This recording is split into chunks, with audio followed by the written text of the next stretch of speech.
5, 4, 3, 2, 1. Hello, Mollie, and welcome to the Make Life Rich Movement podcast. Thank you so much for coming on today. Thank you so much for having me. I'm so excited to be here, and I'm always honored when people are interested or want me to tell some part of my story. So, thank you for giving me that opportunity.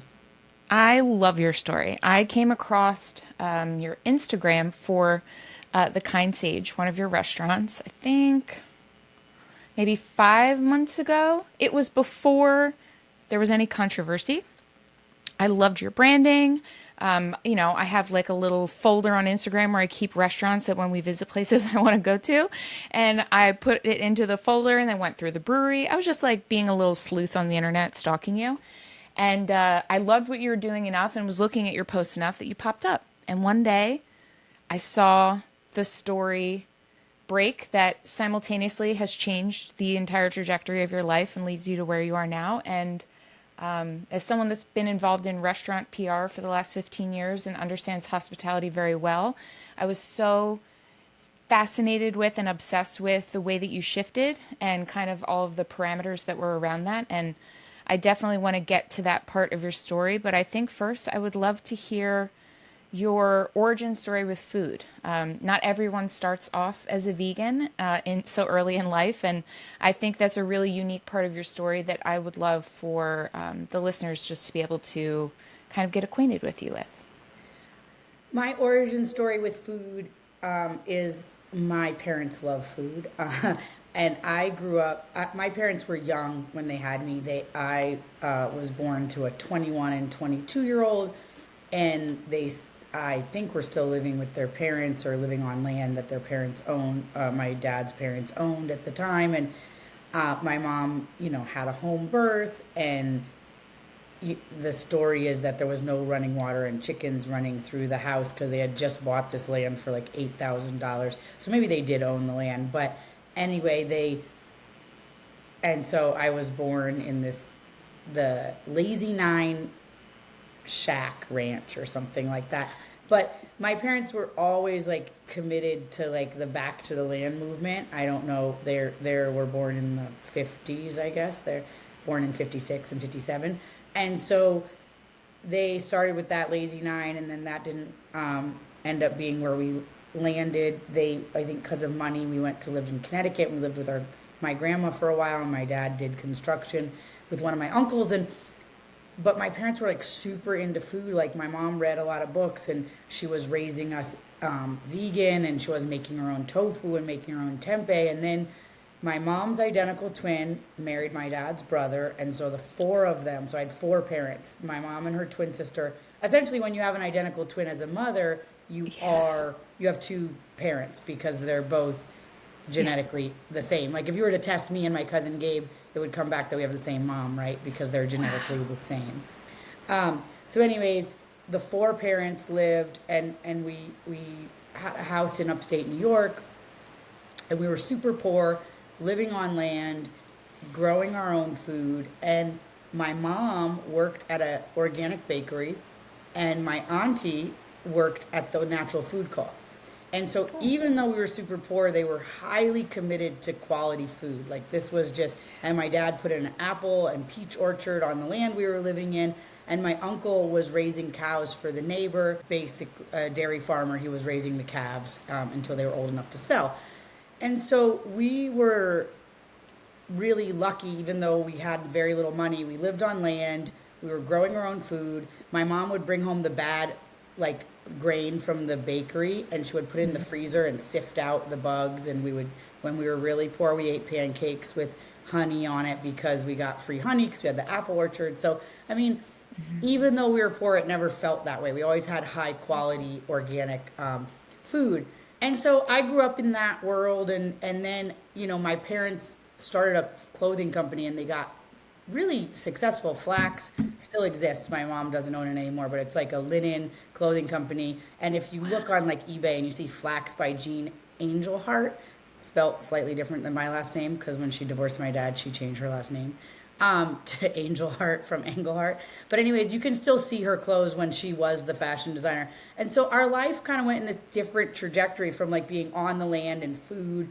And my mom's twin sister moved to Hawaii and kept doing the on the land food program. My mom and my dad did this fashion industry program. So like totally different trajectory. But food was always like really important. And we didn't grow up fully vegan. We did eventually integrate butter because my mom felt margarine was poison. She was correct. And then so we had butter and yogurt, fermented dairy in our life, like in high school and middle school and stuff. But really, really high quality food. And then my dad and mom got divorced, and my dad opened Cafe Gratitude. And so crazy, it's like a big famous raw. It started out as a raw food restaurant. And he was super into raw food, and I started making raw ice cream for him and Woody Harrelson when they were on their raw food program. And that's how I started. I started a raw vegan ice cream shop, very narrow market. And I had to realize, like, okay, this is not. So I went from like selling marijuana, which was like everybody wanted it, and growing marijuana, to being like, oh, whoa, this is like way too narrow of a market. So then I expanded to having the restaurant. That is kind of my origin story around how did I get to having Sage and all of that. And so farming was not foreign to me because I grew up on land, not big land, but 27 acres. And food was not foreign to me. But somehow I did still get co-opted into the urban kind of myth, and maybe I was already like susceptible to it because we didn't eat dairy, we didn't eat meat, and so I was susceptible to this myth that like a vegetarian and vegan diet is the best thing you could do for the planet. And then in 2013 my brother went to New Zealand and heard Graham Sate talk, and then he sent me a TED talk, and Graham Sate inspired my brother to start Kiss the Ground, which is like the foremost nonprofit in the soil space. And I learned in 2013 about carbon sequestration and carbon cycling. And I mean, not like I learned, like we all know that the plants and feed the thing, but like someone saw it, like opened my eyes. And for the first time, I felt hopeful. And I just think that I can't even tell you how had a successful business, living in a nice house in a gated community with palm trees and a pool, and driving my hybrid and bringing my grocery bags to the store and all of the things. And the underlying feeling was that human beings are a plight on the planet, we're a disease, and we're all going to burn up and die. And no matter what we're doing, like I can drink all the oat milk lattes in the world, and it's not going to make a difference. And when I heard Graham Sate talk, I knew what he was saying was telling the truth. Because when people tell the truth, it cuts through the room. Like, even if you don't want to believe it, even if you want to think that they're lying, when someone tells the truth, it cuts like a knife. And I knew he was telling the truth. And I thought, we got to get somebody on land so we can bring all the food scraps from the restaurant. Who knew that, cows' farts are not the main cause of methane? But that was my start to realizing, like, the psyop that we are a scourge on the planet. We are not. We are divine and meant to be here. We are actually called to be the keystone species on the planet. And we're not. We're actually failing at our job. But we're not the plague. We're meant to be here. And so when I got that, and then I got the responsibility of that, I started my journey to try to find land, and so that I could start composting my compost and not throwing it into the landfill. And that was the very beginning of my journey. And once I got a farm and I thought, oh, I'm going to have that vegan farm, I'm going to have a farm where nothing ever dies, I was wrong. It's not possible. And everyone who's yelling at me on the internet is growing less than 5% of their food, I would assert.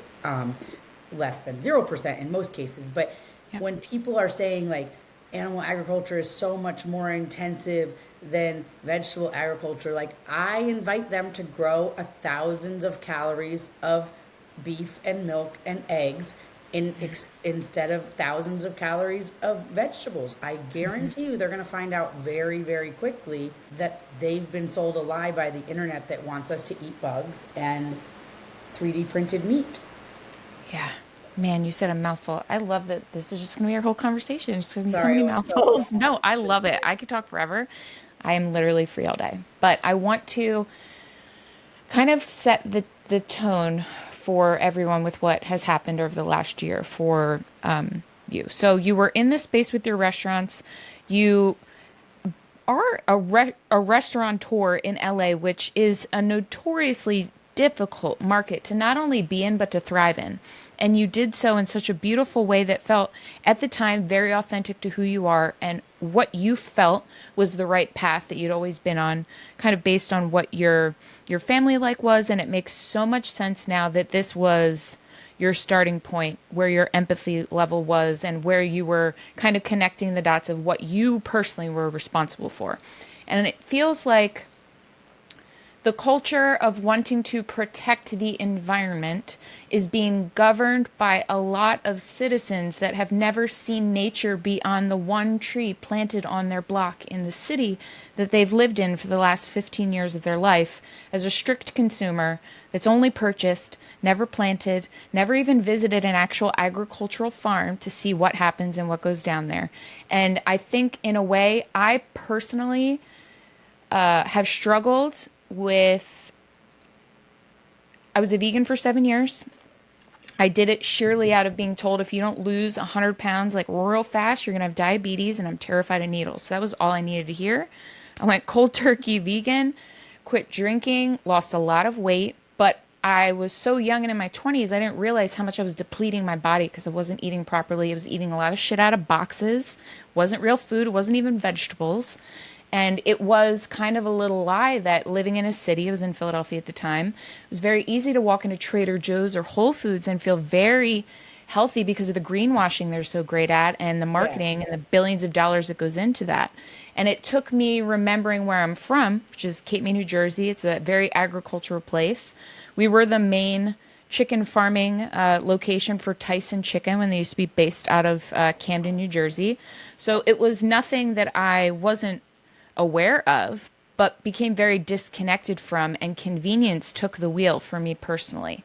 And over That's the the same last, thing that happened to me. And yeah, I think that we've all traded our convenience, our resilience for convenience in yeah, so many ways. And so, yeah, it is, that is the underlying, underpinning thing. But if we don't reconnect with nature, we can be lied to in so many different ways. The lies that we are told right now, most all of them are because we have stopped observing nature. Like, absolutely. for example, and this is going to might be triggering for people or whatever, but the other day my kids said, "Oh, there's a bull in the pasture." And I said, "Yeah." And they said, when the girls jump on the girls, no babies happen. But when the boys jump on the girls, babies happen." Like, that's just like an observation in nature that we're being asked to believe is no longer true. Are my kids transphobic? No. It's just like they just Animals. observed something in Yes. nature. And so I think that people will express in all different ways, and that's like totally normal. And animals express in all different ways, and that's totally normal. It's the definitions that mean something different than what we're actually saying. It is the lie. And that's the same with like the definitions of food. We are eating food like substances, and we are being asked to believe that it's food. It's not, it's not, it's not. Trash. And we the understanding of the microbiology in our gut, we are getting an industrialized microbiome in our gut. We're being told that fed is best, not breast is best. So whatever, if you give your child formula that's just as good as your breast milk, don't worry. Don't shame the person that's not breastfeeding. No shame. Just understand it's not the same. Their IQ is not going to be the same. Their resilience to disease is not going to be the same. Their allergies are not going to be the same. It is not the same. And so these lies that we're being asked to believe, and it's totally fine to say, like, if financially you have to go to work and you have to give your kid, and that's a sacrifice that you're willing to make for your child, then let's be honest that that's the sacrifice you're willing to make for your child is I'm going to go back to work, they're going to eat formula, and I understand the long-term life repercussions of that are going to be mental, physical, immune system, and even how they go through puberty because of the level of testosterone that is necessary in a 0 to 6 month old baby. It needs breast milk. It needs that much cholesterol in order to produce that much testosterone because the neural pathways that are getting formed at that time inform how we go through puberty later. As long as we're honest with ourselves and saying, I'm aware of all of this and I'm still choosing. The same with C-section. Is you want to schedule a C-section because you want your life to, great, go ahead, but be honest that it's not because you can't VBAC, and it's not because it's whatever the reasons are. If you're scheduling a C-section, that unless the baby's cord, and my best friend, cord wrapped around her throat, had to get a C-section, the baby wouldn't turn. I 100% love modern medicine in the case of emergency. But modern medicine loves to make things an emergency or a medical situation that are not. And we got to be honest about that. Pregnancy is not a medical condition. Pregnancy is not a medical condition. Stop treating it like a medical condition. It is a nature condition, 100%. It's like the most natural condition literally in the world. And so we just have to stop lying. Like there's nothing that's the same as breast milk. There's nothing the same as real whole foods like powders and potions and all that stuff. And that is what I think you see when you watch nature. Yes. I think the biggest thing for me, I will say I grew up on the beach. I was very intimately aware with how the little ecosystem worked. This was where I played every day. And then there was a depression that took over my life when I moved into a city where I could barely see trees. And it was interesting to not only meet so many people that had never in their life looked at a large body of water outside of a river, a dirty river in their city. They've never been to a farm. They've never even been to a farmer's market stand that didn't come to their city block. So they'd never in their life gone to a farm, seen what it looks like when chicken are put out to pasture and they're rotated and they have a cute little thing that they live in and they get fresh grass every day and they eat all the bugs and the caterpillars and all the shit that's out there to be rifled through. And then you see sheep over in a pen and they're also being moved around the farm to eat things that are supposed to be there, and ducks are eating snails. Like that ecosystem you're never going to look at, and you're never going to understand how the bastardization of all of us needing to have this food right at our fingertips took it out of the hands of local farmers and put it into this gigantic factory farming that vegans are so vehemently against, which I am as well, which is why I was so eager to have someone like you on the show, because I think there's such a lack of education, one, from where food comes from, two, who's making it, and three, what does it look like when a real person, a real family is on the other end of tending to that farm? It's not a job. It is their life. These animals are their friends and they have a purpose.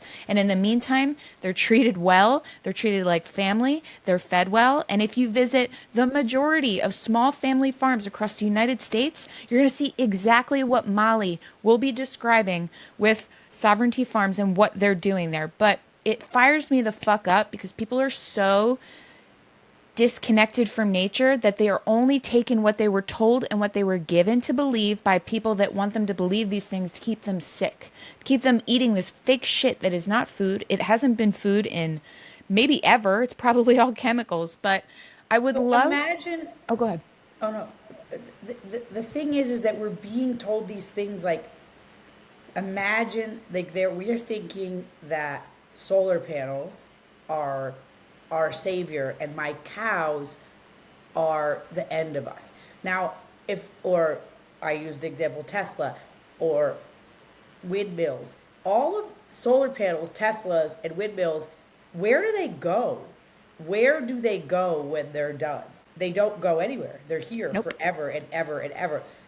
So you're telling me that a thing that is in the ground, fossil fuels, a natural thing, we're burning it at a rate that's higher than we probably should. But you're telling me in order to counteract this thing, we're going to build all this tech stuff where we're having human slavery to build it, we're having child abuse to build it, we're desecrating parts of the earth to get the minerals out that are needed for all these batteries and all these technological advances and all this stuff. But my cow and some diesel is like going to ruin us. I mean, where do they think everything's going to go? Like, the cow goes to nothing. I'll tell you it goes to nothing because I know it goes to nothing. We feed our chickens meat from the butcher. So the local butcher, not the USDA butcher, but the butcher that does like family cows, and if you got a deer, you could bring it in and they would chop it up for you. Like that butcher, we get bucket 55-gallon drums of meat every single week from him, and we feed our chickens. The veg-fed chicken lie. Like, chickens are not vegetarians. I don't know why everybody wants to buy veg-fed Nope. chickens. They are vicious little fucks. They will eat whatever they can catch. Anything. But the reason we say that is because veg-fed chickens, we used to feed chickens to chickens, cows to cows, like all that gross stuff that we're both vehemently against. But Nasty. this was why it was said. But we get deer and boar and cow from the butcher, and we give it to the chickens. And then the chickens eat everything, and then we flail mow it with a mower and chops it all up. But what is organic fertilizer? Blood meal, bone meal, shit, chicken shit, cow shit, and feather meal. So what are we making? We're making organic fertilizer. So we move the chickens around the farm. We feed them meat. We sprinkle a little bit of layer on top of the meat. They get a massive amount of protein. They lay eggs. And then when we move them, what is left is blood and tissue, bones, and chicken shit. Like, what is all organic fertilizer? Now we're taking a byproduct that would be going into some kind of rendering system or whatever, and more intensive processing. And we're literally just letting nature do its thing, and we're not buying the fertilizer, and it's just all in our local ecosystem. Now, people will say, well, that's disgusting, or whatever people will say, but the reality is, I don't know any chickens or turkey. We have wild turkeys here. They're all the time eating a dead thing on the ground, like pecking at it. This is not, nature is constantly consuming itself. And the idea that we could take ourselves outside of that and just declare by decree that no more death will happen to feed me is an illusion, is a lie. And we are being told that lie. And when we have a feeling inside of ourselves that feels good, when we say, I'm going to eat this and nothing is going to die, that feels good. But it's not real. Nope. It feels bad when I send animals to be slaughtered. Yeah. I look them in the eyes, I pray over them, and it's heartbreaking. Yeah. That's the reality. And anybody who doesn't feel heartbroken when they send animals to slaughter is asleep. But Yeah. that doesn't mean animals are not dying for my organic broccoli that's coming in a box from Cisco or Azure Standard. When you walk out in my cow field and you stomp in the grass, life emerges. All types of crickets and birds and foxes and rabbits emerge. So when we're walking through a kale field, no life emerges. It does not emerge because they have sterilized it. And then the food that we're getting is sterile. And so people will argue all day long, carnivore diet, vegan diet, keto, blah, blah. I'm like this, no poisons and live microbiology of healthy soil. I don't care what you eat. I don't even eat meat. I might eat meat in the future. I haven't got there yet. I can't, it doesn't occur as food to me. I've never eaten it. I'm like, look at it and I'm like, ugh. I don't even like making it for my kids and my husband, but I do because I'm a good wife. I think I feel the same way. am in a place now where I just know too much. So for me, when I am eating the meat that we can currently afford that's in our local, it's organic, but I know it's not, it didn't live a good life and it didn't die peacefully or in at least a humane, respected manner. And it really does give me like the gross. I'm like, oh God, I can't even chew you. I can't even touch you. I can't even look at it. But I need for you to explain the way in which animal husbandry does not in any way, shape, or form mimic nature. And I need for you to tell the story about your beautiful khaki Campbells because people do not understand anything at all, let alone the fact that nothing is more metal than nature on nature.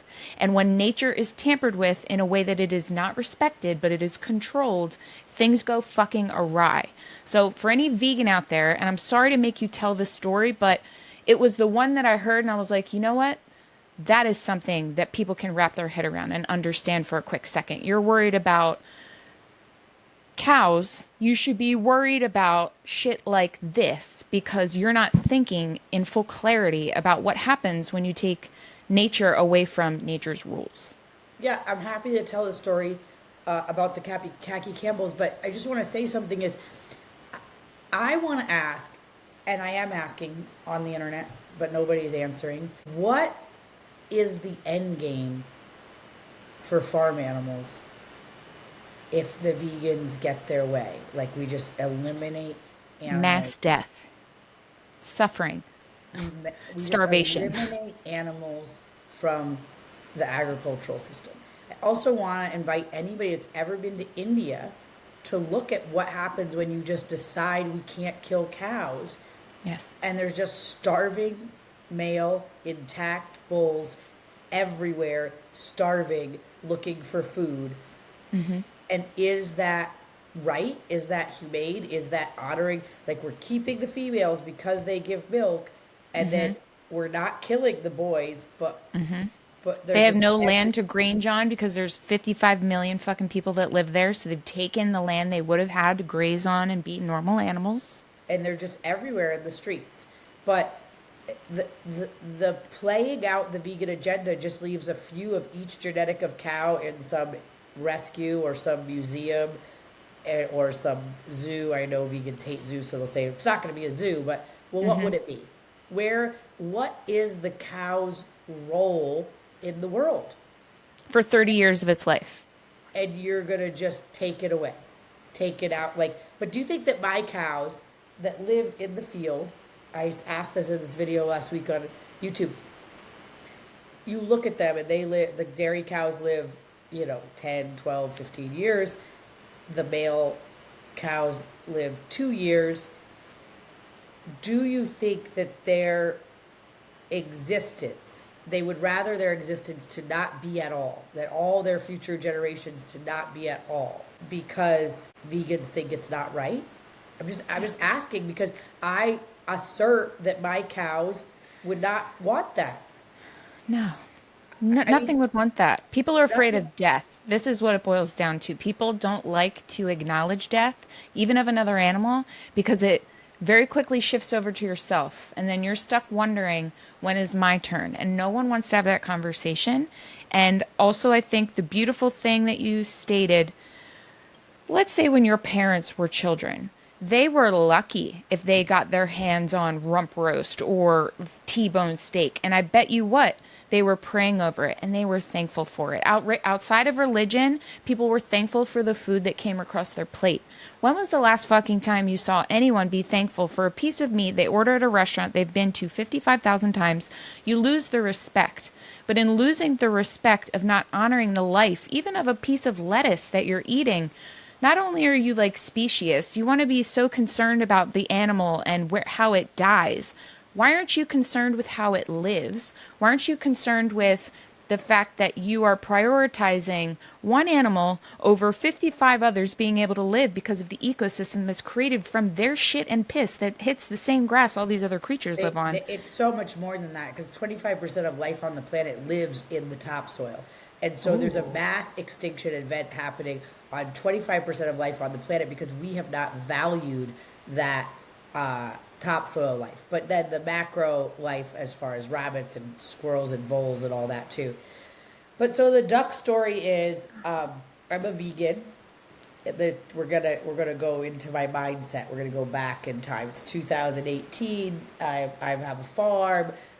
My husband is generous in how he's allowing my vegan ideology to run our lives. And I say nothing is going to die on this farm. He's like, okay. And then, we got some ducks from this rescue and all these animals. People, you're a vegan chef and you get a farm, you can't believe the animals that just start getting dropped off at your house every day. So, anyways, we get these ducks and they're reproducing, and so we're getting more ducks and more ducks. And and my husband's like, there's a lot of boy ducks out there, yeah. Okay, well, we're not killing any ducks. And so this goes on, and they're in the orchard, and I seen a couple dead ducks, and I'm like, I wonder how those ducks died, but I don't know. And then my dad says that these khaki Campbell ducks are the best ducks for laying eggs through the winter time, and they run fast, and so they can get away from predators. And that all these rescue ducks I should try to integrate some khaki Campbell ducks. So I order khaki Campbell ducks from a hatchery. I do my research, a hatchery that doesn't kill the baby chicks when they're born, the boys, and they grow them out to be meat. And I find the duck place. I order girls. I get like 20 girls, 19 of them live to adulthood. And I have been feeding them. They've been in a big swimming pool, like a tank by the house. Okay, you guys, you're going out to the orchard. It's a beautiful, overcast, rainy, or the sprinklers are on, not a rainy day, but the sprinklers are on. It's overcast, and there's lots of weeds in the orchard and so many snails.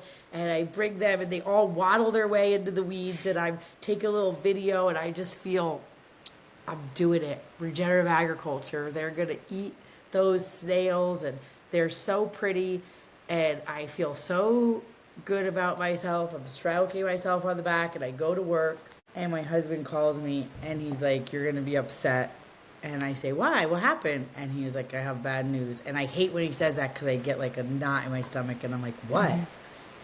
And he says, all your ducks are dead. I'm like, all 19 ducks are dead? Like, I just left a couple hours ago. I had not let him cull any male ducks. And in nature, you would never have equal parts male and female. Nowhere does that exist. There's always more females, and the males are pushed out. The strongest males prevail. The weaker males die and become food for some other species. And that's how we keep the genetics fresh, and we don't have inbreeding in nature. Nature is brutal. There's enough food for everybody. But when you're feeding ducks organic duck food from Modesto Milling every day, and you have a good job at a vegan restaurant, running a vegan restaurant, so you're not concerned about the economics, and you're letting every single male duck live, you end up having equal parts male and female ducks. Well, those male ducks were so excited about those beautiful brand new khaki Campbell ducks that they fucked them to death. I have said rape in the past, but I think it's weird to use rape. Human terms, yeah. Human terms, because most animal sex, I would say, is low-key what we would call rape. And like now in the modern day, we're like, is this okay? Or whatever. I like watch this video. It's very date rape akin to where you're like, I know you, but like, ugh. And human beings, we have like, now we're like, is this okay? Is this okay? Like we have all these standards of how sex is supposed to go. But some chickens are like the rooster's favorite chicken, and they get a bald spot on their butt because they're just the chickens always getting that one. I think that cows are running away, and the bull is literally running after them. Pigs are putting their whole weight down on the girl to hold her down. So I would say that I have never seen any animal sex that I was like, ooh, that looks like making love to me. Yeah. So I don't like to use that term. Yeah. It's like a drive frenzy. But they mated them to death in some kind of train of them all getting on all of them. And my husband came out there, and some of them were dead and all of them were dead, and some of them were still being fucked. And just on them, and I was so upset. I was so upset. And you know what I was really upset at? I was upset at myself. I was upset that I believed some story. I was upset, and I called my dad, and my dad went through his journey a little bit before me. He got his farm in 2012, and I got mine in 2018. So there was his awakening happened like 6 years before mine, and he said that's enough to bring a vegan to her knees. And I was like, It's like a snuff film. It's and I hardcore. called my I came home, and my husband had sent me a text message of all the khaki Campbells in the bucket of the tractor dead. I was so mad. And the next day I said, somebody do something about those ducks, Ducks. those drakes.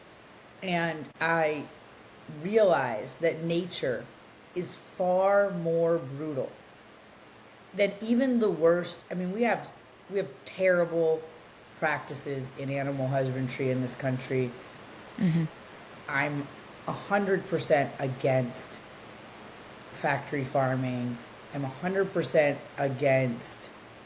I don't know. I don't want to say I'm 100% against factory farming. I think there is large scale animal operations where the care of the animal is at the forefront, well. and I follow some people on Instagram that I think that are doing great jobs at that, and I think that the term consolidated feedlot, the term factory farm, have gotten a bad rap, and I would say that I fell into that too. But I follow a guy, The Honest Farmer. I think he's a Tillamook dairy farmer, and Oh, cool. I don't agree with everything that he does, but I think he has a really great and honest way about showing what dairy farming is, and in a big, large scale consolidated feedlot system. I mean, he's doing a great job of communicating on behalf of the dairy farmers. I think he has a book called like An Industry Worth Saving or something like that. But anyways, I say that to say, do I do everything the same as him? No, not at all. But I think that it's obvious that he loves his animals, and it's obvious that their welfare is important. So I want to stay away from like stereotyping. But there is ways in which animal agriculture is committing atrocities towards animals. But if you watch deer in nature right now, and you watch my goats or my sheep, because they're also prey animals, my goats and my sheep do not live in fear every second of every day, because they have a guardian dog, because they have enough food, and they are going to be moved and managed. And people say, well, you're enslaving them to help the soil. No, I'm partnering with them, and they're not as intelligent as I am, so I'm directing them where to eat and poop and pee next. Does that make me a speciesist? Yeah, we're all speciesist. Like, anybody who thinks they're not a speciesist, it's like a silly thing to even say. I'm beyond, I'm a speciesist. Like, I'm a familyist. Like, I put my family first. Like, just in case anybody wants to know, like, if your son is drowning and my son is drowning, I'm saving my son first, and then I'll try to get your son. Like, that's the what so. Just like, that's the what so. My animals are not in fear every day. They are completely comfortable and taken care of. When they are sick, they are taken care of. And nature is so brutal. There's a feral cat by my house right now, and she had kittens with, I don't know, another feral cat, or a cat that I somewhat own that haven't gotten fixed yet because it's a farm. There's a lot of cats.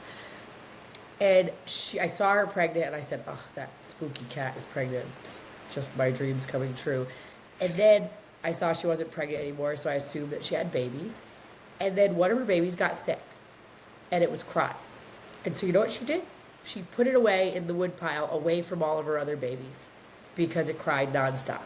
Now, I picked it up and sprayed my breast milk in its eyes every day because it has conjunctivitis, and then we're giving it cow milk and goat colostrum and goat milk and trying to save it. But that mother was like, oh, this child is sick and it's making noise. It's going to bring other animals to my babies. And my job is to get these babies big enough that they can take care of themselves at all costs. So if I'm skinny as can be, and, I'm not going to risk all my babies for this crying baby. Now, Yeah. I heard there was another one of her babies up by the tents, but when I went to look for it, that also had conjunctivitis. So she's throwing the babies that are making noise out so they do not draw attention to the other babies. That is just this week's nature happening right now. Yeah. So would I throw my child out because it has conjunctivitis? No, because I live in an environment where like my child crying does not risk all my other children. But if my child if imagine that's the choices that nature is asking animals to make every day. If this animal is crying, I need it to be quiet, so it needs to die because I can't risk everything. Now, Yep. Your worst nightmare. my Yep. pigs have a million pigs and they can all be loud and they can cry and they can whatever because the pigs know that they are safe and that there's plenty of food. And so there's no behavior like that happening with a pig crying. And if one of my cats that has enough food and knows that it's taken care of was to have a cat with conjunctivitis, she would bring that kitten to me. So understand that nature is making us make brutal decisions every single day, like throwing one of your children out to save the other ones. Yeah. And so when we think, I can't believe that after you care for a cow for 2 years, you're going to allow it to be slaughtered and feed your family and other people's family. And I have to say is, I can't believe you think that the whole world is going to go vegan and that somehow that's going to cause less death. And so we just have to agree to disagree. And I'm totally okay with people being vegan. Like my restaurant still has like 70% vegan options. Like I am committed to people eating whatever it is that resonates with their body. Mm-hmm. What I'm not committed to is people believing that what they eat is exempting them from the reverence of the life that was given for their food. Yes. So whatever food you're eating, you need to have that prayer and that reverence over that food as if it's the carcass of the most precious animal, whatever is the most precious animal to you. Because the carcass of the most precious animal to somebody's child, somebody's mother, somebody's sister, somebody's partner, is on every plate. The broccoli, the potatoes, the wheat, the corn, whatever you're eating has death on it. And so there's a Wendell Berry quote that I don't know, but maybe you can put it in the show notes, you could look it up, but that is about that to be alive is on the backs of other things that have died. And so every time we eat, we must have the reverence for those that died to give us the life force that we are ingesting. And that is true whether we're vegan or we're vegetarian or we're keto. And here's the thing, the truth is veganism and carnivore are both like the massivest level of privilege that you could imagine. Like I'm only going to eat plants and I'm only going to eat meat. Mm-hmm. Like if anyone was having to grow, like if you knew somebody and they were like, I'm a carnivore, I only eat steak. Okay. Mm-hmm. And they were going to growing their own food for their own family. I mean, they better start to want to eat some ground beef and some organs and some oxtails and other stuff, because if you only eat high quality, high fat steak, which is the carnivore diet, what is happening to the rest of the animal? Yeah. Like, and so in this society, we can say I only eat high quality, high fat steak. And I'm not even mad at that. Like, that is your right. And I hope you buy it from someone like me or someone like White Oak Pastures or someone like Force of Nature. I want that for you. But please understand, it's only in a country that has a massive level of opulence that can make those kind of decisions. My husband grew up sleeping on a dirt floor with a thatched roof, with no toilet, no shower, none of those things. Mm-hmm. And so when he would hear us talk, the vegans and yelling at me because we serve honey in the restaurant, or, reaching out when we had our wedding in Mexico and saying like, I hope they made an all vegan meal for you. And I'm like, yeah, I mean, the whole wedding party descended on the village in which his mother lives in, which didn't even have a road to the outside world until 1991. Her house is essentially block walls. It's now a metal roof, not a thatch roof, and a concrete floor, it no longer is a dirt floor. Um, and there is a toilet, but it's like a dump bucket water type of situation.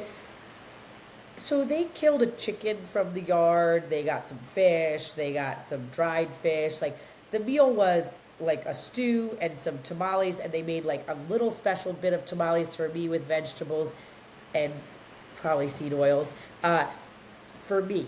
And then everybody else had tamales that were made with lard and corn that they grew and whatever meat. Like it was like some mix of chicken and fish and everything like that. And she was so stressed about this meal, and I kept telling her like, whatever you feed us, we're going to love it and we're going to be so grateful. Don't worry about it. Now, imagine people on the internet going, it looks like that's not a vegan meal. Are they feeding you meat? What is going on? I said, no, she made something for me. Thank you. But like to expect that an indigenous mamacita in Juan Malula, Santa Maria, outside of Atoko, could somehow create a vegan meal for 60 güeros coming to her house. It's like that Entitlement to its core. All right, let's dive deep for a very brief period of time because I don't want to give them any more time than they've already fucking had. It's so annoying the way in which you've been trolled, attacked.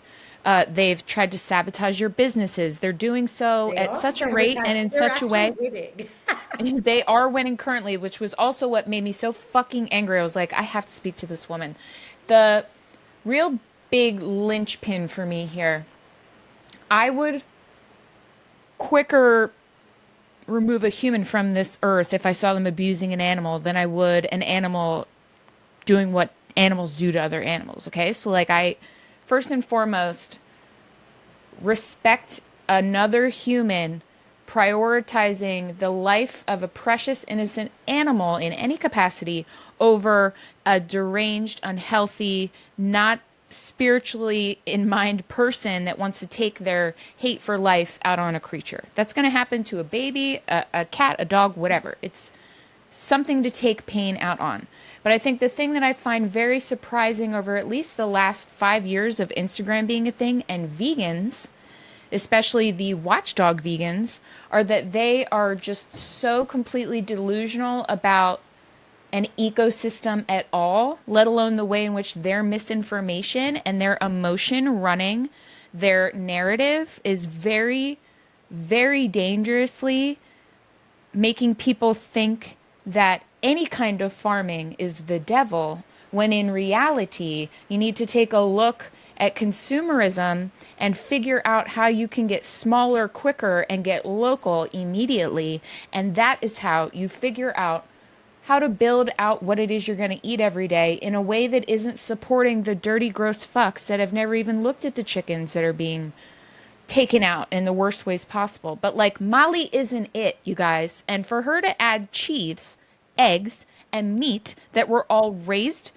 humanely, taken out of this world beautifully, and then put lovingly on your plate to eat, for them to behave in the manner that they did, first it shows you the infantilism that is just absolutely butchering this country in a way that I cannot abide by in any way, shape, or form. I'm 39, and my generation is lost. It is so disgusting, the lack of grit, the lack of appreciation for what has come before, even if it wasn't something that was always perfect.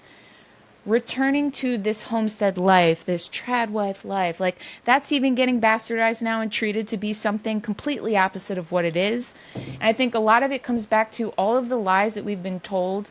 Women need to leave the household and go get a job. At the problem of now your children are being raised by strangers and you got to pack them all this shit that you wouldn't have had to because you could have just made them lunch at home from scratch. And like there's just so many ways in which I think our generation, the generation above us, are waking up and being like, whoa, whoa, whoa, whoa, whoa. The 80s were wild. The 90s we had a lot shoved at us. And the 2000s made us with all this, buy this, buy that, buy this, buy that. It doesn't need to be that way.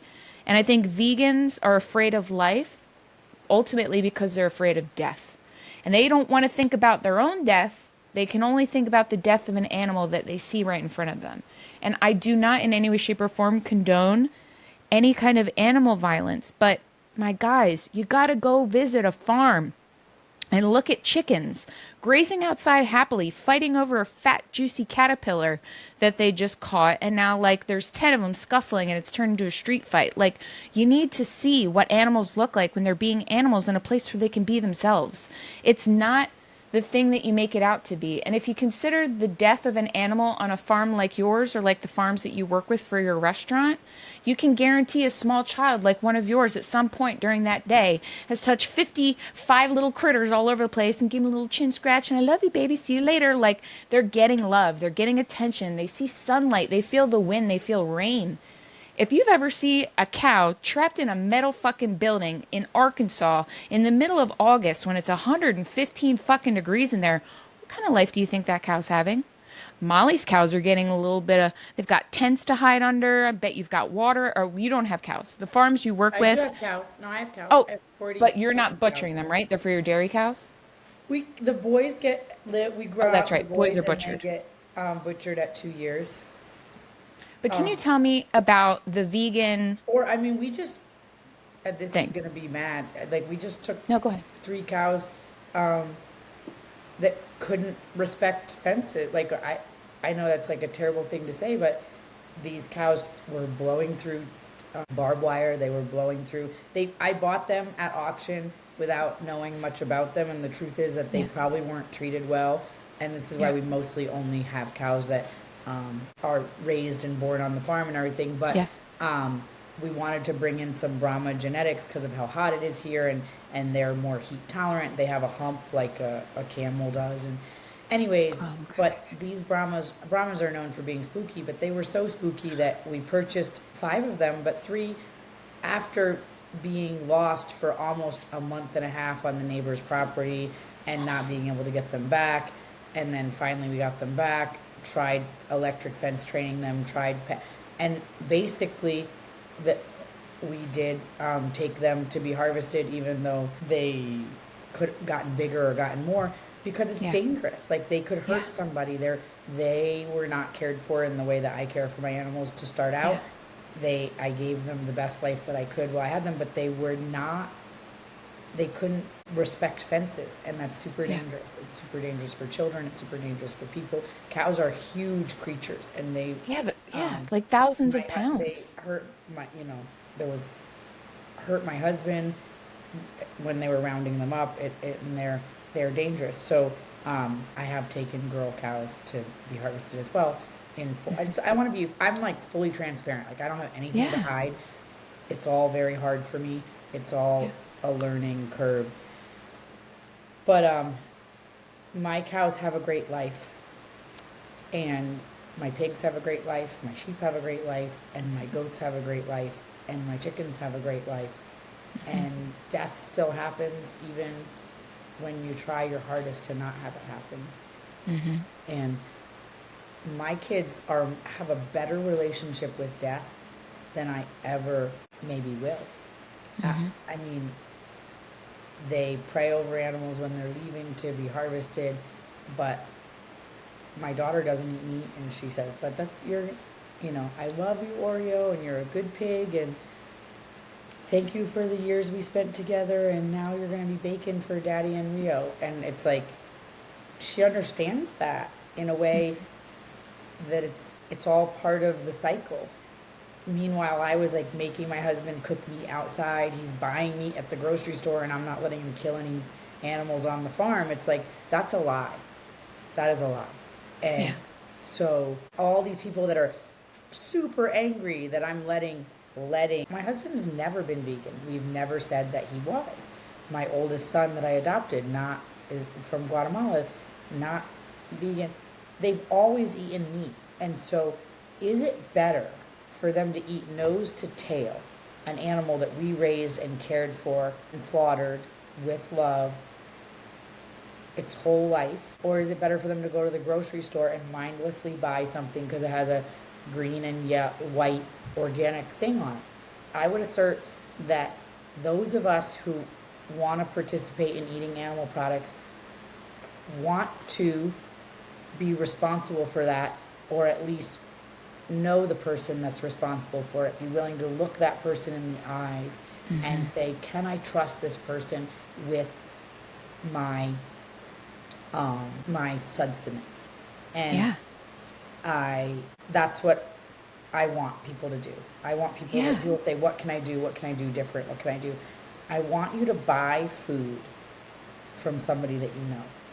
And I don't mean just one bag, 2 summer weekends. I mean, I want you to buy as much of the food as you can afford to from somebody that you know, or somebody that somebody else knows and you can trust. And there's very economical ways to buy. You can buy from people that are not doing USDA. You can buy a half a cow, a whole cow, and split it with your neighbors, and they can do it at a custom cut house. And so that's just like if I had a cow and I wanted to take it to the butcher here in town for just my family. Let's say you say, I want to buy half of one of those Brahmas or all that Brahma. If you buy it when it's still alive, and then I get it, you can probably get a half a cow for a couple $1,000s, and that's probably a half a year of meat for your family. And so there is ways to do it that's economical if you're committed. But we've all gotten addicted to the convenience of packaged food, to the convenience. Someone said to me once, they looked in my fridge and they were like, there's nothing in here. And I was like, I don't understand what you mean. It's a fully full fridge. And they're like, there's nothing like that you can just grab and eat. And I was like, I guess.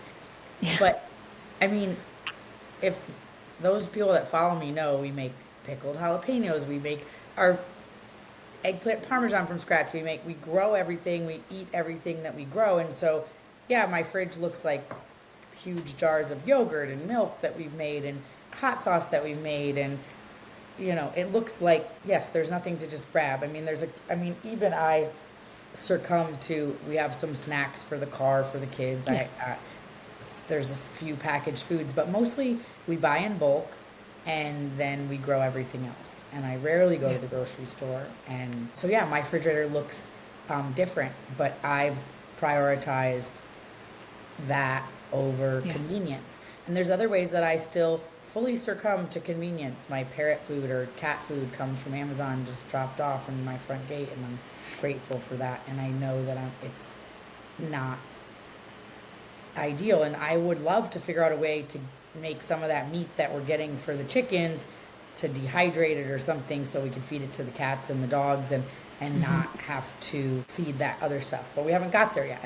I'm not to that level. Yeah, you've got enough on your plate. The perritos and the kitties are happy. We just one thing at a time. I love so much that you're a problem solver, and like, guys, I highly encourage you after this you're finished listening to this conversation, I want you to go visit every single account that Mollie has for all of her businesses, because regardless of what your diet is and how you want to judge people on what they eat and where they get it from, there's absolutely no way possible that you can go through Mollie's accounts, especially the ranch account, and not be overwhelmed with the understanding that this woman has gone above and beyond time after time after time after time to try to create her version of happy and safe and perfect. And it is like they always say, like, oh, like the food tastes good because of the love the chef put in it. Well, guess what? That happens on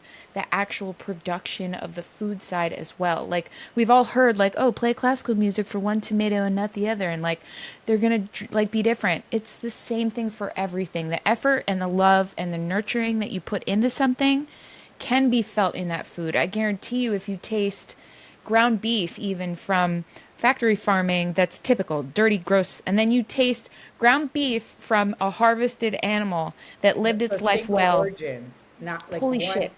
Because right now, when you go buy ground beef in the store, it could have as much as 1,400 sets of DNA in it. And Oh so my God. I think that there's something wrong in that. Like, I don't think we're meant to eat like that. Wait, wait, And wait. Do you mean that they are just grinding up all the cows, like hundreds of cows in that, and then that Yeah. is a ground beef. Yeah, they're getting it like there's places that make ground beef that are getting it from all different places, frozen from overseas, like all these bins of meat. And there's big problems. You know, four major packers pack 80% of our food. So if people are looking for places to buy meat, I just want to say our website is going to be up for that in the next couple of weeks. And there's a guy, AJ Richards, who's starting a company that's called From the Farm. And basically, he's committed to getting the middleman out. And he wants to be like the Uber Eats of farms, like get the stuff directly from it. I love AJ. I love what he's doing. He wears a tinfoil cowboy hat, so you gotta just love anybody that's wearing a tin. People were calling him a tinfoil hat conspiracy theorist, and so he just embraced it and put tinfoil all over this nice hat. Anyways, and then White Oak Pastures and Force of Nature are doing really, really good work. Stemple Creek is doing really good work. And also Big Bluff Ranch in California if you want chickens. Chickens are really hard to do regeneratively. Chicken meat needs to be consumed far less than we're consuming it. People say what's scalable, what's not scalable. Like regenerative chicken farming is scalable, but not to the point of what we're eating right now. We need to move to eating more large animals. It's also just on a karmic level, like how many deaths are in a week of chicken meat versus a week of cow meat. So we just want to think about those things when we're choosing. But Big Bluff Tyler is doing great stuff over there. And so there's so many people just want to shout out some people that I think are doing good work. But you find the people, there's a guy, Diamond something in Texas, in Florida that's doing good work. I had an IG Live with him. There's a lot of really great producers out there, and they're being honest. Some people are saying I'm grass fed, I'm grass finished. I don't like grass fed, grass finished. Over here, I am feeding a little bit of grain, and they're being transparent. And these are family farms, and they are telling you what they're doing, and I think that's worth knowing.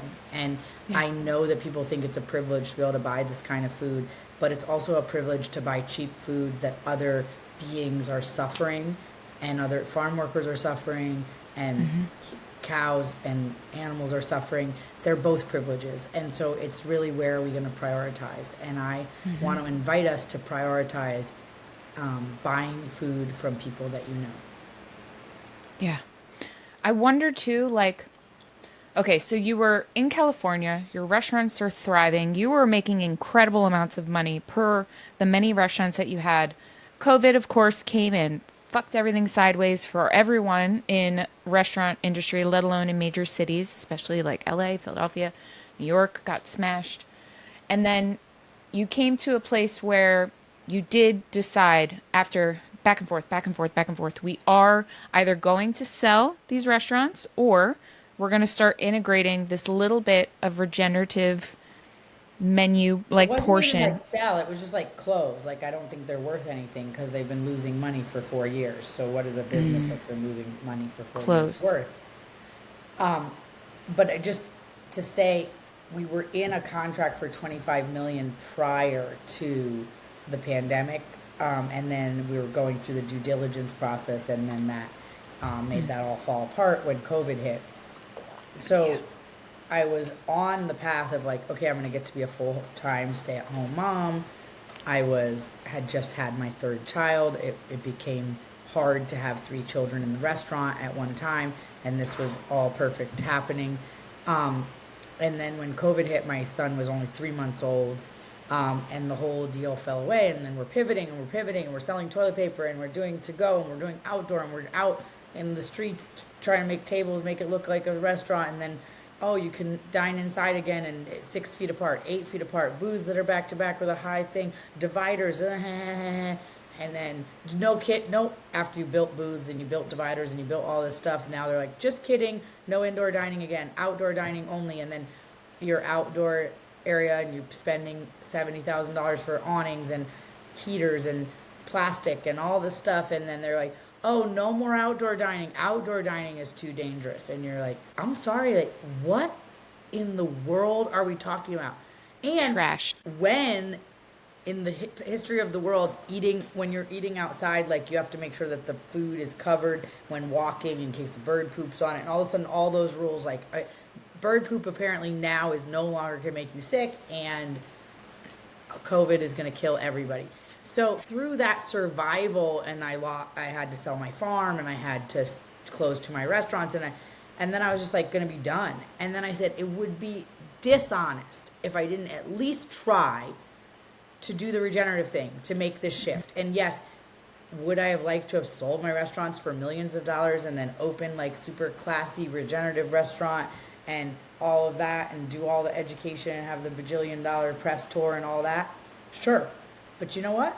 That is not what happened. This is what happened. I didn't sell it for $25 million. I ended up losing millions of dollars, all me and my husband's savings, our farm in California, everything. And that's where we are. And so I said, do I just want to shut down? And that's the cheapest thing to do. Although people think like somehow I was going to switch to meat and I was going to be making millions and blah, blah, blah, blah.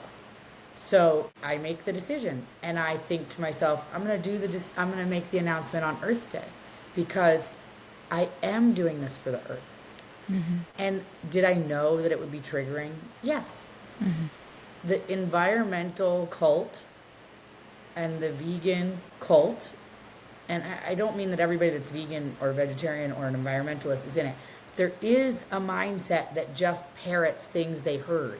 Like, we're going to renewables. We're all going to be on renewables. We're going to be on renewables. We're transitioning to renewables. Like, literally, we're like 5% renewables. Who thinks that in the next 6 years there's going to be some miraculous breakthrough? And do we even think it's a good idea to build thousands of solar panels in all these habitats that are never going to break down, that Uyghur slaves are building them in China that are under persecution for their religious choices? Do we think that that's somehow going to save the planet? Like, I just don't. I don't. Or do we think, like, let's use any bit of logic around wind power. Windmills are what we use on farms to stop frost from settling on the ground.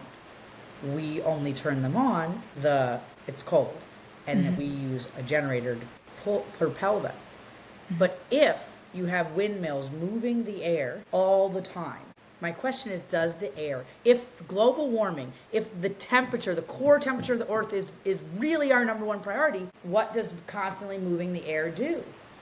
Never let it get down to the core temperature. It heats it up, guys. That's what happens. It heats it up. And so I'm for the environment. My record on the environment is impeccable. You just don't support corporate. Like, that's the line that no one is getting. Corporate anything is the enemy. Small farmers are not fucking it, y'all. And for the vegans to have attacked you and dismantled your businesses in the way that they did, it's infantilism, it's performance, it's just everything about them is like, mommy didn't love me enough and now I gotta go venge for the world. It's like, be fucking realistic. Pick your hill. Are you talking on his cell phone and posting reels about your little performance in her restaurant? Where do you think that came from? What about the children in the Congo digging it up with their little fingers and then they die before they're 7? The tech world gets a total pass on everything. It's so annoying. And so, but it will be the saddest victory. Like, let's say Sage goes out of business. It will be the saddest victory for the vegans, because what happens next?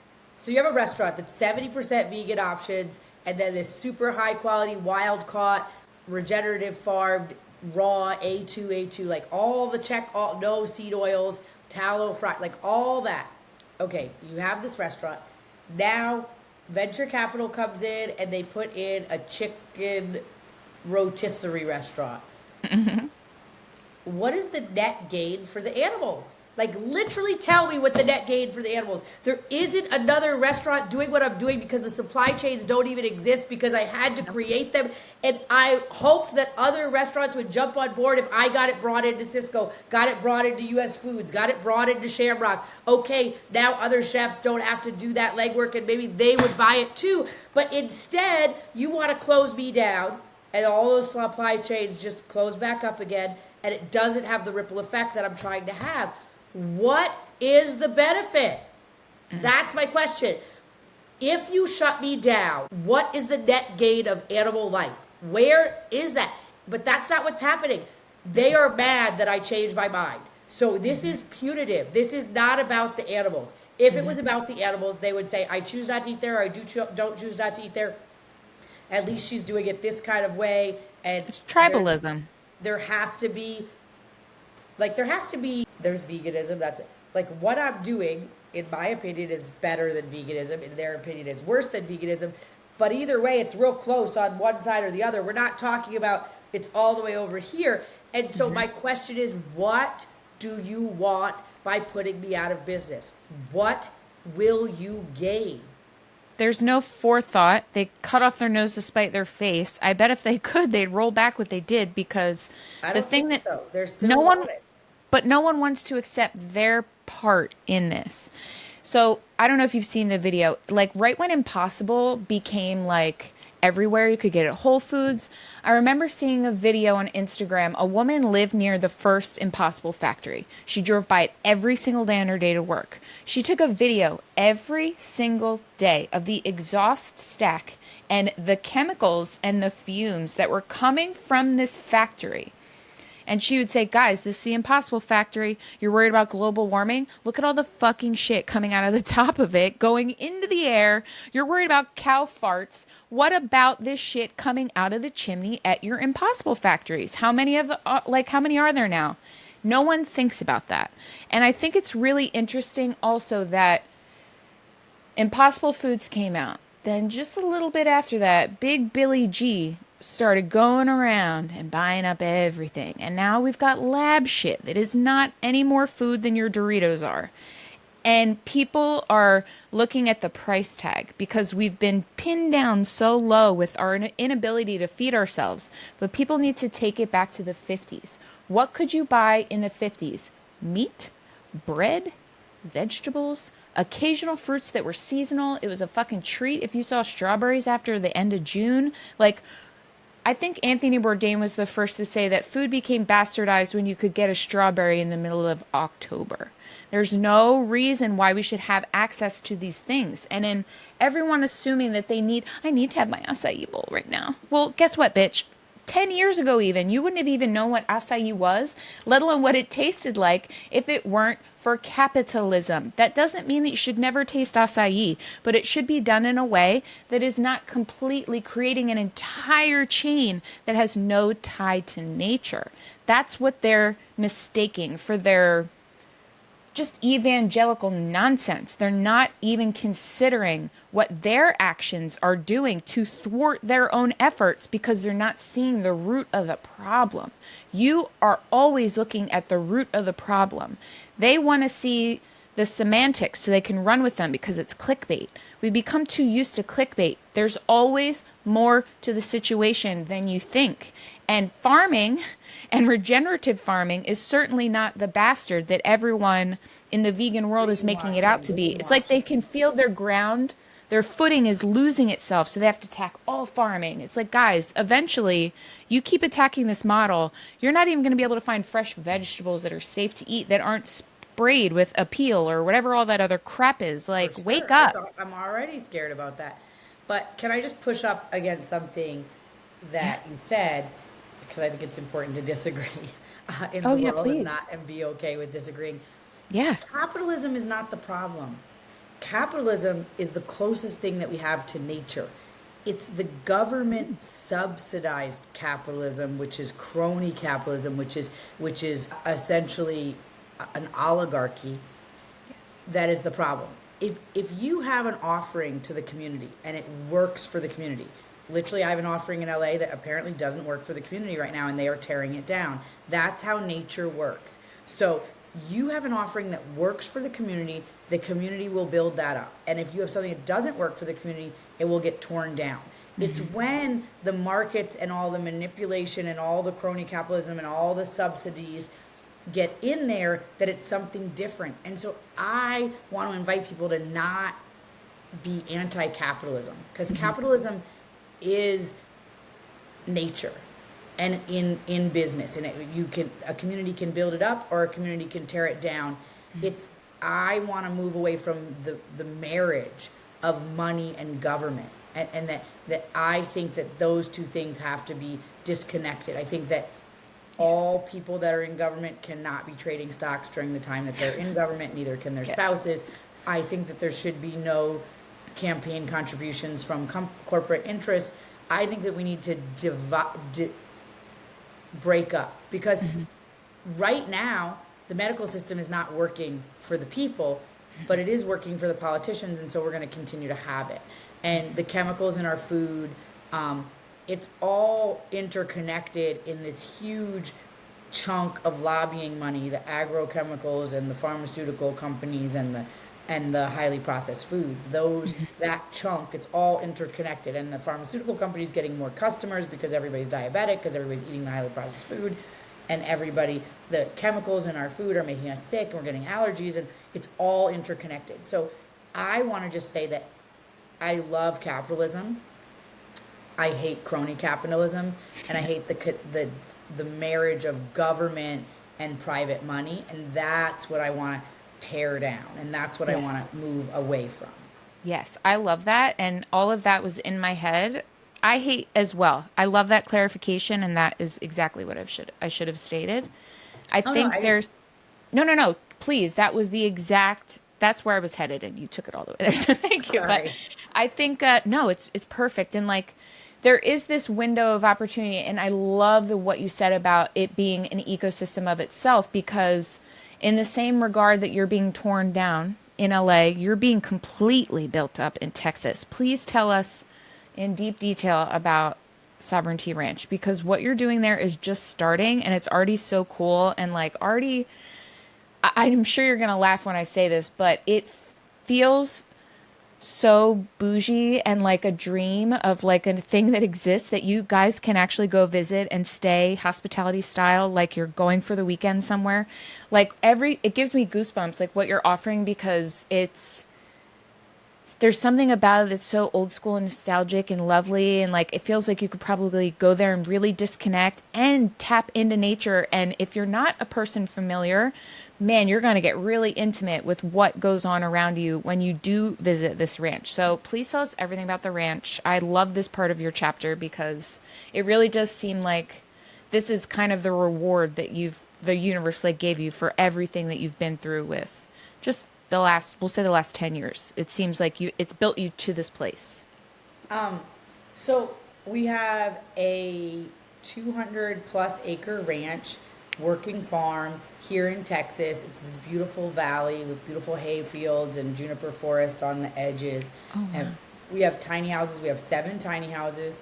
We have 4 shipping containers that are like just 2 queen bed kind of style. And then we have glamping tents that are on raised platforms. And then we have these full houses like I'm in right now. These are 3 or 4 bedroom manufactured homes, and they're nice and air conditioned. And so nothing is fancy. I just want to say like it.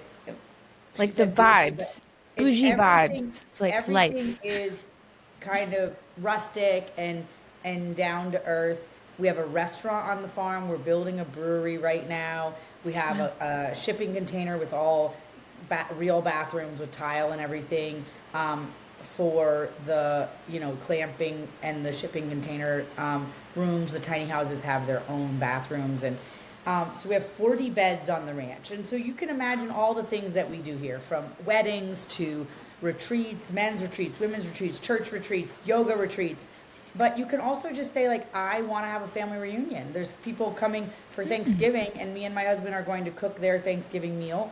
They're going to take up all the rooms on the ranch, and they're going to have to enjoy each other's company for Thanksgiving and not have all the women in the kitchen cooking and all the men outside. They're going to enjoy and play games and have fun on the ranch. And so there's many different versions of what you can do here. And please reach out if you even have an idea. We could partner with you on different events. And we are building a brewery and kombucheria called Wild Texas Brewing, and that's going to be having alcoholic and non-alcoholic kombucha and also beer. And we're still in the money raising phase for that. And if you're interested, please reach out. Our website has a deck. The deck's like from the first deck from when we started raising money, and we've been construction for a year. So if you reach out and look at it and it's interesting to you, I can send you an updated email. I think we have about 375,000 to 400,000 more that we're raising, and we would love your participation. And you know what I like to say? This is like an awesome business for now, and it's an awesome prep for later.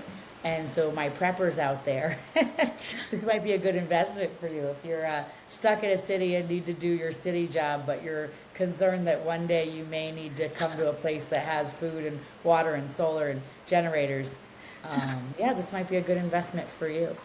So we are here, Sovereignty Ranch. You can go to sovereigntyranch.com.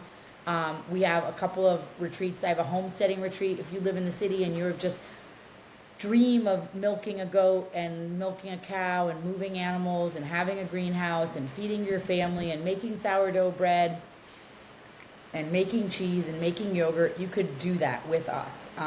October 4th to the 10th, that's available, and the tickets run from like $1,600 to $3,000, so it just depends on what accommodations you're going to have, but that includes your accommodations and your meals, 3 meals a day and all of that. And so come out and learn about compost, learn about propagating, pruning, everything.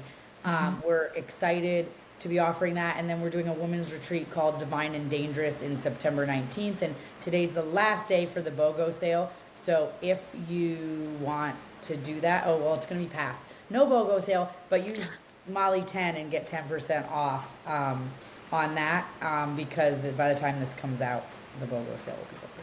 But Mollie 10 and actually, I'll tell you what.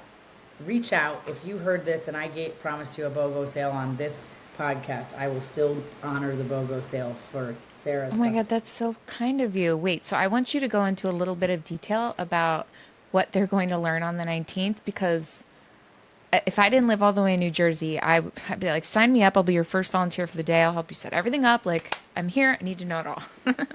So Divine and Dangerous we're doing everything from yoga and breath work and sound baths and face masks and natural tincture making, but then we're also doing gun safety training, archery, self-defense, fire starting, and it's all women teaching all of these courses. We're going to harvest an animal, butchery, just really profoundly useful skills that we may have lost over time. I think there's initially when I came across your content, I was just so drawn to your very confident demeanor. And I think, I'm sure if they're already interested in the topics and the things that you cover and that you provide in your services, that there is already a trust factor that you are establishing with people, because you just speak such truths. You say the things that everyone's afraid to say. And I think we spoke about this a little bit before we jumped on, but I think there's such a movement right now that is just so authentic and just coming from such a great place. And it's the people that are paying attention because they've been in this industry and they understand that we are at a turning point. And in the same way that you need to support local farms or even to secure things from farmers you feel are doing things correctly online, there's also this ushering of knowledge that must continue to be passed down. Guys, there's many reasons why people weren't taught to read over the course of history, because they needed to be kept in a place of receiving knowledge and not giving knowledge. What Mollie is doing is taking not only her business acumen that you can hear is pretty fucking spot on. $7 million a restaurant, guys. I don't know if you understand, like, the average return for a restaurant might be 3% a year if you're fucking lucky and you like all the stars align. Mollie knows her shit on the business side. She's getting right with what feels good about her efforts and what she's doing. And then to create a space where you can visit, you can learn hands on. There are some things that cannot be taught online, but not only that, if you're not in a place to be able to visit the farm immediately, like me, Mollie's offering coaching. You can get access to this information from someone you can trust, knowing where their motivations and their intention are coming from. And I think that's huge. Yeah, I'm offering coaching, and my coach, I'm not an expert in anything except for navigating life. And the thing is that life is going to keep lifing. And what stops people 90% of the time is their own mind. And I'm really here to coach you through taking the next step, even when you're afraid. Taking the next step, even when you don't know what's on the other side of that door. Taking the risk, even though it feels scary. And understanding that it could go this way and it could go that way, and that's okay. Like, you never heard any billionaire's story and they were like, yep, and then I bought some masks during COVID and sold them from China. There probably is some billionaires that did that, and that's like what their life is. But mostly people had some adversary, and had failures and had successes. And I have made and lost fortunes in my lifetime. And what I know is I'm the same. I'm the same with $1 million in my bank account as I am with $2,000 in my bank. The same. Money is a tool in order to get to where we need to get to. So I have to be more scrappy when I have $2,000 in my bank account. The truth is, and I don't like to admit this, but when I have less money, I'm far better at business because I'm scrappier and I'm more lean. And when money's flowing like crazy, you can get like kind of sloppy and fat and not being mindful. And so I have learned through being scrappy and being really abundant what are the things that really matter and how to take the next step. And that's what I offer people. I'm not like a perfect business owner. I'm not a perfect mother. I'm not a perfect home birther. I'm not a perfect anything, but I have navigated life and death a lot, and I understand how to take the next step. And I understand that we're all afraid, and none of us believe that we're good enough. And so if you're afraid or you don't think you're good enough to do something, that doesn't matter. Everyone has that experience. It is not unique to you. But I'm here to coach you to take that next step and take that next step and take that next step. Guys, I've had goosebumps this whole time, but I just want to really seal the deal for you if you're on the fence about even just taking a grain of what Mollie has said today and like really swallow it. Like, life is rough, life is hard. The good times are only good because you've navigated the hard times. And if you completely ignore all the hard times in life, the life you're living is not as sweet as you think it is because it's a life navigated around lies. And there is a band-aid factor to ripping off your reality and coming into the full understanding of what life is. But I tell you what, when you find that one tool, and that one tool that Mollie's trying to give you of being able to get from A to even 8.1, 8.2, 8.3, oh, now we're in B. Like, you don't need to jump from A to Z because of fear, and you don't need to stay at A or maybe turn around and like run towards numbers for some reason because you're just so scared. Like, all you need to do is find that place in yourself where you do have kind of sovereignty over your thoughts, your decisions, your feelings. You're able to see fear and not let it control you, but let it be your fuel. And I think that is your specialty. I think I said it before we came on. Like, I love, love, love that you are helping in your own way just by being yourself to make people feel like they don't need all the answers. They just need to act. It's like you're that old school like 90s poster in like class in high school where it'd be like, leap and the parachute will come. Like, that's Yeah, I'm you. gonna throw my hat over the fence and I'm gonna figure out how to fly on the way down. Yeah.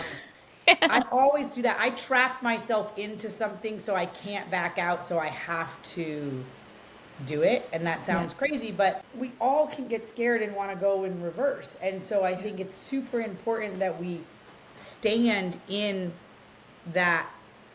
I said I'm going to do this, like for the brewery. I haven't raised all the money, but I bought the equipment because now I know that I'm going to do it because I have several $100,000 of tanks in my garage, so I'm gonna do it, right?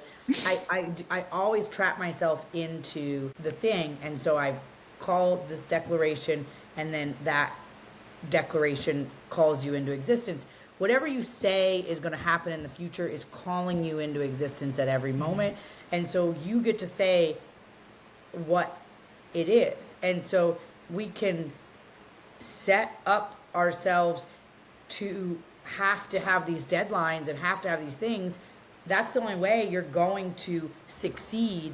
If you don't have a boss or somebody telling you what to do, you have to be that person yourself. You have to say, I'm going to take the next step regardless of how afraid I am. And this is the thing, nobody knows how anything is ever going to work out. I started an ice cream shop that was doing like $300 to $900 a day in sales, and ended up with restaurants doing $7 million in sales each store.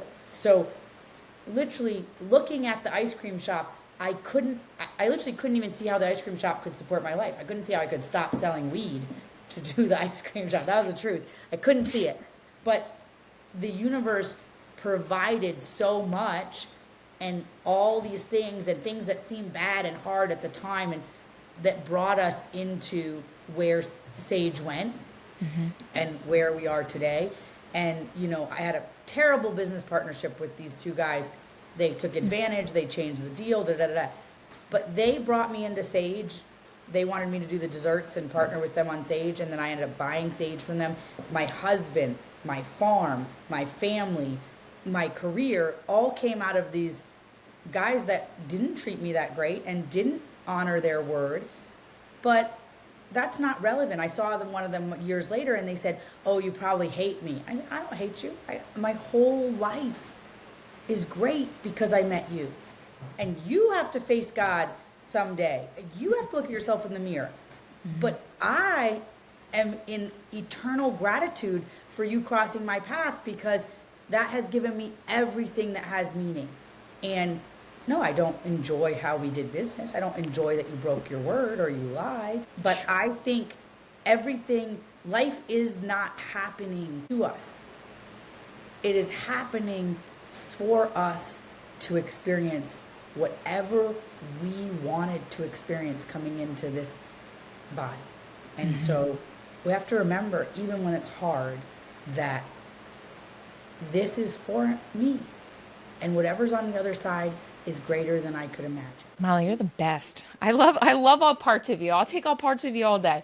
Thank I you, Sarah. I love that you also have this trust and faith and just letting your actions lead you to the next step, because I think a lot of people I think it definitely lies in self-worth, which I think also kind of taps into the ego and people being upset about people eating meat because they don't want them to eat animals. But the big kicker for me is hearing you say that you don't know what's on the other side, but you're feverishly working to get to that place. And along the way, the things that were meant for you are drawing you to it, not like the other way around. You can think that you know. Like, I'm not a religious person, very spiritual. I believe in like manifestation and things coming and going, but the adage of like God like brings to you like what's meant for you. Like you're never going to miss what wasn't for you. Like you can't miss anything. Like what's coming for you is meant for you if you're open to receive it and you're in a place where you're putting in that work, like you taking the steps, working through the actions, like reframing how you feel about it so that your feelings aren't controlling you and keeping you from making a good decision. Like there's just so much that it's, man, I have to have you back like 15 times because you're such a breath of fresh air for so many different topics. And I can tell that you've done so much work on understanding your place in this planet we live on and how you're contributing and maybe how you're not. And then you shifted and you made changes. And it's just so admirable that you are so forthcoming with all of this information. I think we really rely a little bit too much on the internet to see the bad things, and there is the possibility of using the internet to see the good things and improve your life. And Mollie, you are absolutely one of those people on the internet. You've already done so much. I can't even fathom where your ranch is going to be by December, but like I certainly will be stalking the crap out of you for till the end of my days, but I do hope to get to the ranch very shortly and very soon. But I would like to ask you my final question. Yes, ma'am. Mollie, how do you make your life rich? My family. I mean, I told you before we started recording that we are financially struggling right now because the restaurants are not cash flowing because of everything that's going on. And Yeah. but the night before last night, for example, we've stopped letting our kids watch any screens. We used to say after dark, but now just on the week, during the week, no screens. And um, we played charades with the kids. And so my husband is laying on the couch, super tired from work, refusing to be any of the charades, but he's guessing. And my kids are playing different animals. Every animal looks exactly the same. And I'm just like somehow having to tune into their brain, like, sloth, yes, you look just like a sloth, which looked just like a second ago. But just playing and being with your family. And I, like so many mothers, have recently been sucked into, especially with what was happening with the restaurants, and so much feeling like I needed to respond. Like if I didn't respond, then I was admitting or something, that I just was sucked into hours and hours of Instagram and hours of responding. And then it's just remembering the greatest wealth I have is I'm wealthy with children. And we have a joke on the farm, and I always say I want to make t-shirts that we're like, oh, we're milk rich, oh, we're eggplant rich, we're whatever's going off, I we're love cow that. rich, we're goat rich right now. And so I'm rich in so many ways, but I'm child rich. I have 5 children and an extraordinary husband. And I just want to also say to be cautious because the internet and everything, my life is nowhere near perfect. Me and my husband argue. We don't agree. I just acknowledge that I watch too much internet and not spend enough time with my children, that we're shifting our habits to make sure that we go back to some sense of more play and more time. And nobody on the internet is perfect, and what they're showing you is likely a tiny snippet that they want to show you. Yep. I make an attempt to show an array of things happening and an authentic version. And so I'm rich with relationships. And to be rich with relationships takes work. It is hard, and your own mind will convince you that it's too hard. But there's nothing in this world more valuable than the people that support you. And I would be nothing without the people that support me. And early on, before I was married, my best friend, she passed away of cancer, believed in me to the point that I had the power to do Sage and to do the ice cream shop and do all of that because she believed in me. She was ride or die. We would work 12 hours a day in the restaurant and then talk on the phone on the way home, brainstorming what we were going to do next. Her faith in me led me to have that confidence that you spoke about. And all we need is one person to believe in us and look at us like you are it and you can do it. And that's all any of us need in this lifetime. I am blessed to have many people that have attached their horse to my wagon. I'd be nothing without all of those people. And those people show up like to take care of my children or to help me with social media or to chainsaw trees. I have the most extraordinary community. And that doesn't mean it's perfect. It's hard work. People don't get along. This person's mad at this person. And all of that is there. But meaningful relationships are the only thing that matter. So I am rich with meaningful relationships. Oh, I love that so much. I think it's a really beautiful testament to your family and the community you're building and that you've built and you're always continuing to build. I think, we're always told to like look for the helpers when we were younger, like Mr. Rogers' era. And I really do think we're in a time now where A lot of people are looking for the helpers, and it could, like, I'm gonna probably cry saying this, but I think in the face of adversity, again, I was so drawn to you because you were just so unapologetically yourself. And what you were saying, you didn't like saying, but you knew that it was what needed to be said. I did it like say I talk about this all the time. Like I'm a vegetarian. Like I don't want to be the spokesperson for meat. Yeah. I don't want, that's not what I want. But Yeah. that's where I was led, and that's what I'm being asked to do. So therefore, I'm doing it. But I'm having honest conversations about the truth of the world that Yes. people don't want to hear. Yes. But no, I didn't. I've talked to my dad about this. Like, it feels weird to me for me to be like a meat cheerleader. Like, I don't even eat meat. I don't. Yeah. I like try to taste a tiny bit of bone broth. I'm like, okay, I think maybe I could do a little more of that. I'm not a meat eater. And Yeah. so the idea that I am now the voice of regenerative meat, I didn't choose that. I I just chose to tell the truth about something. And I Yeah. thought I was shifting a business that had a narrow market to a broader market, just like we did when we went from ice cream to cook to, a restaurant, and then at Cafe Gratitude went from raw food to cooked food, expanding it to a larger market. That's essentially what I thought I was doing, and following my truth that I came to from lived experience along the way trying to grow food for my family. And now I'm on the Meat Mafia podcast, and I'm on Sean Baker, the carnivore doctor, and the meat dudes, and all these podcasts that are literally like bros that only eat meat. And they're like, so you don't eat meat? I'm like, no. And so I didn't choose this. It chose me, but I'm willing to stand for the land and the animals and the humans and all of our health and my children's ability to procreate and not be completely saturated with chemicals that they can't, and they're sterile. And that's what I'm here for. It's so beautiful. I'm so thankful this is your journey.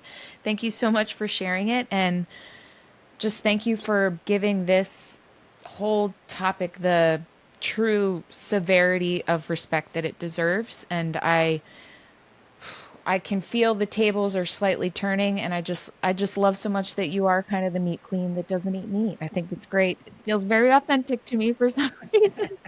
As a publicist, I'm like, yes, of course, this is exactly how it should be. But Molly, thank you so much for coming on. This conversation was great. I just am such a fan. I love everything you're doing. I hope your work continues to inspire other people to take a look at what they're eating, let alone where it comes from, let alone do they want to do something about it? Do they want to grow a little tomato patch in their backyard? Who knows? But guys, open your minds.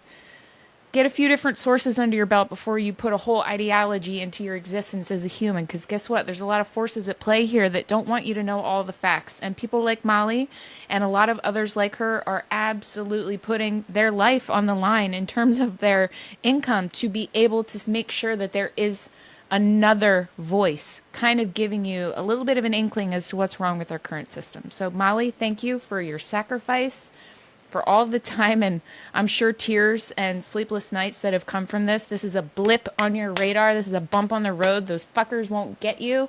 I don't care what has to happen. I'm on this train now, and I am Molly for life. Molly for life. Thank you, Everybody else, Sarah. kick rocks. Go eat at your little Impossible Burger King burger and enjoy it, okay? Wait, Molly and did I. you see what we called the burger on our menu? Yeah, oh my God, I wrote it down. Wait, let me look. Let me say this for you, and then I'm going to say it's called the What's Possible Burger. Discover what's possible when humans, bovine, and grass work together for the betterment of all. End scene. Thank you. What's possible? Yes. Thank you so much, Molly. This was a true pleasure. And guys, all the links are in the show notes. Reach out to Molly. Support her restaurant. Even if you can't get your butt there, gift certificates are a thing. You can purchase a gift certificate if you just want to support. There's so many ways you can get involved, but please support Molly and her family on their journey of making sure that what's right is right, and at least some people have access to this information. Thank you so much, Molly. Thank you, Sarah.